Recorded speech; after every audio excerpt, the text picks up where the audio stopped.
వరి ధాన్యం కొనుగోలు కేంద్రాన్ని పరిశీలించిన మాజీ ఎమ్మెల్యే సుంకే రవిశంకర్. కరీంనగర్ జిల్లా గంగాధర మండలం గట్టుబోత్కూర్ గ్రామంలోని వరిధాన్యం కొనుగోలు కేంద్రాన్ని శనివారం రోజున బీఆర్ఎస్ నాయకులు రైతులతో కలిసి మాజీ ఎమ్మెల్యే సుంకే రవిశంకర్ పరిశీలించారు. ధాన్యం కొనుగోళ్ల అంశంపై రైతులను అడిగి తెలుసుకున్నారు.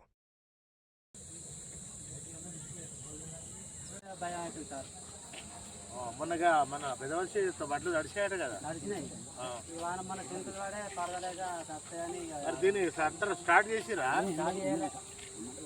కాంట ఏం పెట్టలేదు,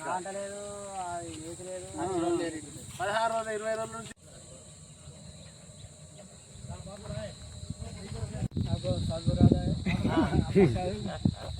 ఆరో వచ్చిన ఆల్రెడీ ఆడినాయి. ఇప్పటి వరకు ఎవరు ఓపెనింగ్ లేదు, ఇప్పటి వరకు ఓపెనింగ్ లేదు. ఇప్పటి వరకు వచ్చిన వాళ్ళే లేరు ఇక్కడికి. దీన్ని ఊసి ఎత్తలేరు, దీన్ని పట్టించుకున్నాడే లేడు, పట్టించుకున్న నాదే లేడు.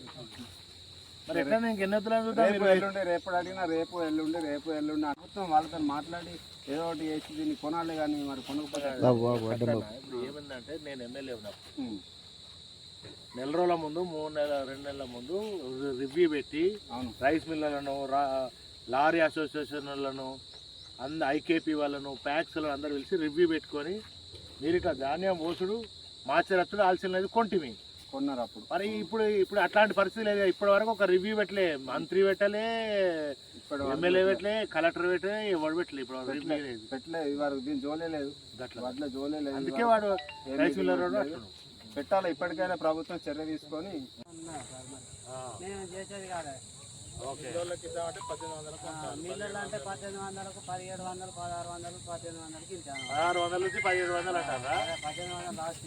ఇక్కడ ఉన్నటువంటి తెలంగాణ రాష్ట్ర ప్రభుత్వం 2.5 సంవత్సరాలుగా మరి ధాన్యాన్ని కొనుగోలు చేయడంలో విఫలమైపోయింది.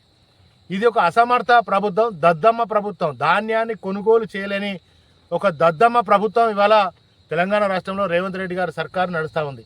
గతంలో కేసీఆర్ గారు మరి ముఖ్యమంత్రిగా ఉన్నప్పుడు, నేను ఈ ప్రాంతంలో ఎమ్మెల్యేగా ఉన్నప్పుడు నెల రోజుల ముందే మరి అనేక రివ్యూలు కలెక్టర్ గారితో, మంత్రులతో రివ్యూలు పెట్టి, ఐకేపీ వాళ్ళు, ప్యాక్స్ వాళ్ళతో మరి అందరినీ పిలిచి మీటింగ్ పెట్టుకొని, లారీ అసోసియేషన్ వాళ్ళతో, రైస్ మిల్లర్లతో సమావేశాలు ఏర్పాటు చేసి వెంటనే ధాన్యాన్ని కొనుగోలు చేసి, ఆ ధాన్యం కొనుగోలు చేసిన ధాన్యానికి వెంటనే వారం రోజుల లోపు డబ్బులు వేసేటువంటి వాళ్ళం. ఇవాళ మా కొనుగోలు చేసే దిక్కే లేదు. ఇవాళ అక్కడక్కడ తూతూ మంత్రంగా ధాన్యం కొనుగోలు సెంటర్లను మరి ఇనాగ్రేషన్ చేసిండ్రు, అక్కడొకటి.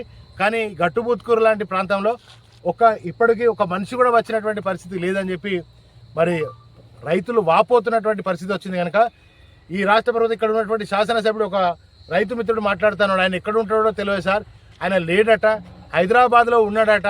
మరి ఆయన ఎప్పుడొస్తాడో తెలియదు. ధాన్యం కొనుగోలు మరి చేసే పరిస్థితి లేదు సార్, మా ధాన్యాన్ని ఎట్లైనా కొనుగోలు చేసేటట్టు చూడండి అని వాళ్ళు మరి విన్నవించుకుంటున్నటువంటి సందర్భం వస్తుంది. కనుక ఈ ధాన్యాన్ని వెంటనే కొనుగోలు చేయండి. కొనుగోలు చేసుకుంటే సెంటర్లను ప్రారంభించడు కాదు, కొనుగోలు సెంటర్ ప్రారంభించడు కాదు, కొనుగోలు చేయాలి. అంటే ఇప్పటి వరకు రైస్ మిల్ అలాట్మెంట్ కాలేదు, కాంట పెట్టలేదు, ధాన్యం కొనుగోలు ఒక ధాన్యం గింజ కూడా జరగలేదు.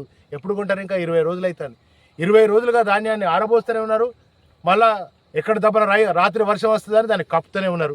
ఇట్లా రైతు దాన్ని కాపాడుకోవడం కోసం కావాల్సినటువంటి దౌర్భాగ్య పరిస్థితి వచ్చింది. కనుక ధాన్యాన్ని 2 రోజుల లోపు చొప్పదండి నియోజకవర్గంలో కొనుగోలు చేయకపోతే రైతుల పక్షాన, రైతులారా ధైర్యంగా ఉండండి, అధైర్యపడకండి. రైతుల పక్షాన గంగాధరలో 2 రోజులలో కొనుగోలు జరగకపోతే పెద్ద ఎత్తున ధర్నా చేస్తాం.